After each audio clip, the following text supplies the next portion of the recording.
Короче, без предисловия, Путин повторил то, что он в 99-м году сделал. Это мое личное мнение, это мнение даже бывших работников ФСБ и многих остальных. Он взорвал Кремль для того, чтобы оправдать как-то дальнейшие действия по беспределу сейчас. Нанес удары опять по Украине.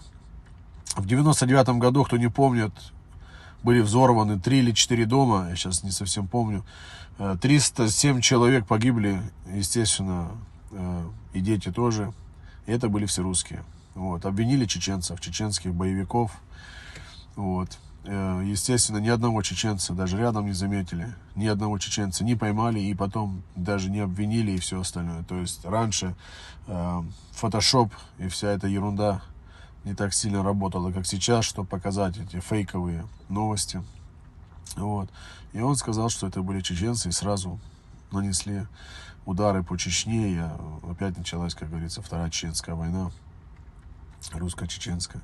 Хотя чеченцы уже 400 лет, да, воюют за свою свободу. 400 лет. Вот так вот. И то же самое сейчас был взорван мост. Я предполагаю, что это был Кремль с помощью ФСБ. Потому что в России люди открывают уже глаза, хоть и у многих были деревянные коробки на голове, ватные головы, но многие открывают глаза, видят. К сожалению, только бабушки, дедушки выходят на митинги. Вот. Не боятся за свою жизнь. Знают, да, что если с форматом А4 стоять на площади, сразу тебя заберут.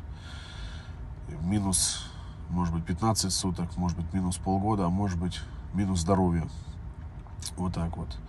Многие Россию покинули. Сейчас, говорят, уже до 5 миллионов выехало. Естественно, по новостям показывают там 20 тысяч, 10 тысяч, 5 тысяч. Но мы-то знаем, сколько людей покинули Россию. Вот так вот. И все, кто поддерживает войну в Украине и говорит, это было нормально, я спрашиваю, почему. Ну, Путина ж обозвали, говорит, уйлом. Я говорю, что из-за этого открывать войну? Ну, там же, говорит, какие-то фабрики есть, которые там, не знаю, голуби летят там. Если Путин утверждал годами, что Украина и Россия это братский народ, и что Америка хочет, типа, захватить Украину, там, поработить, то почему он сразу через Аляску не ударил по Америке? Почему он не спас? Такая большая, мощная армия, по словам России, напала на Украину. А? Ставьте лайки, подписывайтесь.